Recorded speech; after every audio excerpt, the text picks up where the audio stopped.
E aí pessoal, tudo bem? Eu sou Juliana Tester e faço a edição dessa noite do GP às 10. Bom, vocês já devem imaginar o assunto, né? Foram dias de loucura na MotoGP, de quinta-feira pra cá a gente teve uma infinidade de anúncios, notícias e tal. Até pra brincar, olha, eu tive que roubar o papel toalha da cozinha pra poder fazer a lista enorme de coisas que aconteceram na MotoGP. Bom, a confusão começou na quinta-feira, quando o Andrea Iannone anunciou que ele não fica na Suzuki pra 2019.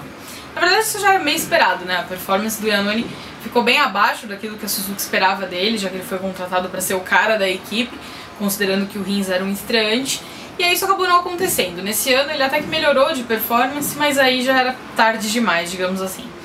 E aí na própria quinta-feira o Lorenzo desembarcou na Itália pressionado, a Ducati queria resultado, tinha aquela pressão de precisa de resultado para renovar o contrato e tudo mais.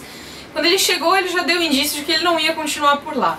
Ele falou que ele seguiria na MotoGP por mais 2 anos, porque algumas pessoas falaram inclusive da possibilidade dele tirar um ano sabático, mas ele garantiu que ele estaria no grid nos próximos 2 anos e com uma moto competitiva. Como o rumor da época era que ele estaria com uma moto oficial da Yamaha dentro de uma equipe satélite, todo mundo deu por certo que então é isso que vai acontecer e tudo bem. Aí no domingo ele foi lá, ganhou a corrida, porque pode não parecer, mas teve uma corrida no domingo. Ele ganhou, foi a primeira vitória dele com a Ducati e numa performance similar àquelas que ele exibia nos tempos de M1, né? Disparou na frente, ninguém pegou e aí chegou esse esperado primeira vitória. Foram 24 corridas até ele conseguir subir ao topo do pódio com a Ducati. E aí depois que terminou a corrida, ele confirmou efetivamente que ele não ficaria na Ducati no ano seguinte. E aí, em meio ao rumor da Yamaha, todo mundo entendia que essa era a novidade.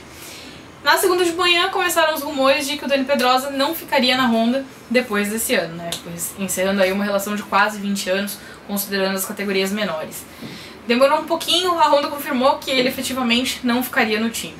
E aí surgiram os rumores de que o Lorenzo iria para a Honda. Aliás, super parabéns ao empresário e todo mundo que participou dessa negociação, porque é super raro encontrar alguém que consiga efetivamente esconder uma negociação desse porte, e eles conseguiram praticamente até o último minuto. Contrato assinado, o Lorenzo vai fazer par com o Marc Marquez na Ducati, na Honda, né, nas próximas 2 temporadas. Foi uma surpresa para todo mundo, até pela gente considerar o estilo de pilotagem, né, o estilo da moto. A Honda é uma moto mais difícil, é só a gente olhar a quantidade de pilotos que recusaram essa vaga, né. O Zarco recusou, o Dovizioso recusou, segundo consta o Jack Miller também recusou, alguns veículos dizem que ele recusou, o Miller diz que ele não foi procurado e tudo mais. Então muita gente recusou essa moto pelo nível de dificuldade dela.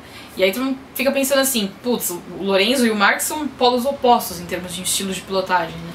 E aí ele vai encarar esse desafio. Vai ser difícil pra ele, certamente, não vai ser tão fácil adaptar, porque são 3 motos bastante diferentes, né? Da Yamaha pra Ducati é uma diferença grande, da Ducati pra Honda também é, e pra um cara que tem uma experiência muito grande a bordo do M1.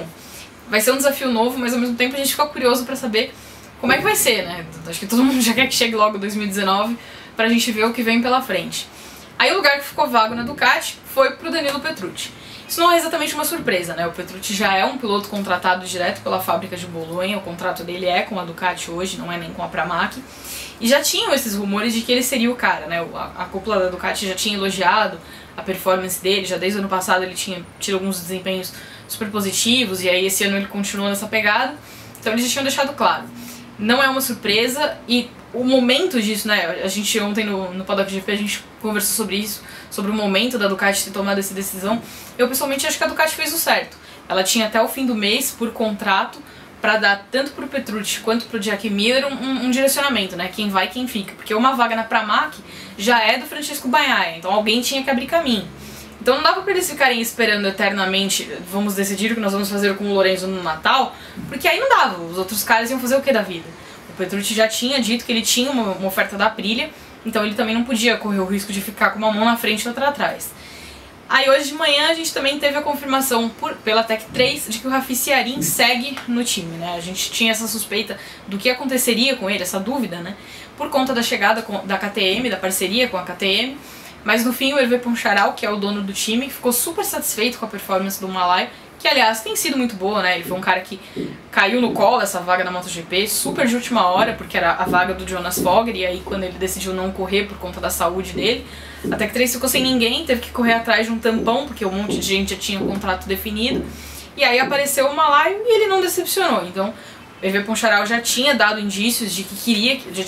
Indícios não, ele tinha dito claramente que queria que ele ficasse. E aí tinha que fazer esse meio de campo com a KTM, se a KTM topasse ou não.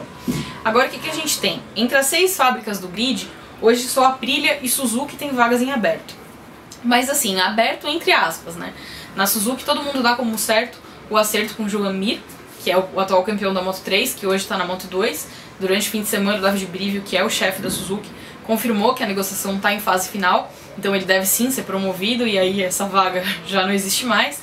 E a vaga da Aprilia, todo mundo espera que ela vá pro Andrea Iannone, pelo menos era nisso que a gente estava apostando até outro dia, né? A menos que aconteça uma grande virada, como aconteceu no caso do Lorenzo Honda, a vaga é dele. Então restam só as vagas em equipes satélites. A Yamaha ainda não tem uma equipe satélite, né? Nessa negociação com o Lorenzo, houve uma aproximação maior com a Angel Nieto, que é a Aspar, a equipe do Jorge Martínez. E aí ele deu uma entrevista ontem para uma rádio espanhola falando que não é que o Lorenzo desistiu do acordo, né? Teve uma aproximação, eles ainda estavam tentando viabilizar essa equipe, e aí no fim acabou não se concretizando, mas o projeto da equipe continua. Então eles ainda vão tentar levantar patrocínio e tal, e aí se tudo der certo, essa equipe pode ser a equipe satélite da Yamaha. O que se diz agora é que talvez fique essa vaga por Pedrosa, ninguém sabe ainda. Pedrosa diz que em Barcelona ele vai anunciar os planos dele para o futuro. A situação da Mark VDS também hoje ficou um pouco mais clara. O Mark van der Straten, que é o dono do time, emitiu um comunicado à imprensa dizendo que não existe nenhuma prova de que o Marco Bartolomei tenha feito qualquer coisa errada na gestão dos recursos financeiros do time, mas de qualquer forma eles se separaram. Então agora o Van der Straten vai assumir o comando do time, pelo menos por enquanto, né? Eles não falaram se ele vai ficar sempre no cargo, se ele vai deixar para outra pessoa daqui a pouco. Muita gente tinha falado do Gianluca Montiron, que era o chefe da GIR, que é uma equipe que já não está mais no grid, mas por enquanto quem assume o time é o Van der Straten. A Mark VDS ainda tem que negociar que moto ela vai ter, porque hoje ela é Honda, mas ainda não tem definido isso para os próximos anos. Eles estavam negociando com Suzuki e Yamaha. A Suzuki parece que desistiu de ter uma equipe satélite, porque a fábrica não sabe se tem efetivamente capacidade de produzir tanta coisa ao mesmo tempo. Então, por enquanto, isso segue em aberto. As vagas das equipes satélites, a boa parte delas ainda tem vaga. A LCR, por exemplo, só o Cal Crutchlow tem contrato. Tem muita equipe ainda em aberto. A Vinci, por exemplo, o Javier Simeon está garantido, mas o Tito Rabat ainda não.